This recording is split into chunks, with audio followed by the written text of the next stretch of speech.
సంపద మీద చెయ్యి వేసి పురాణాలతో ఉన్న మొదటి వాడివి.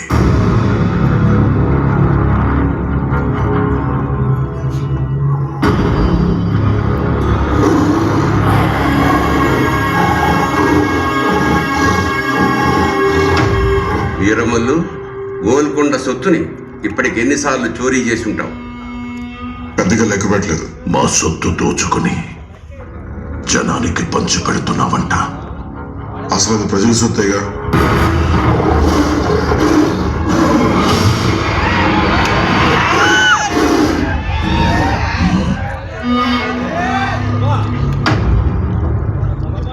నువ్వు చేసిన పనికి నిన్ను ఉరి తీసి ఉండాలి, కానీ ప్రాణాలతో ఎందుకు తీసుకొచ్చామో తెలుసా?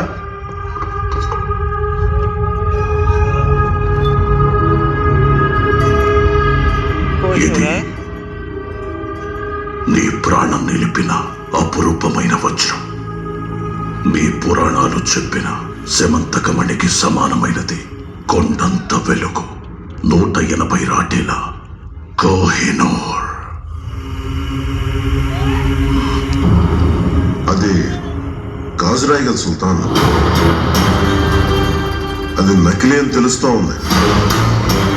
అసలు వజ్రం ఎక్కడుంది?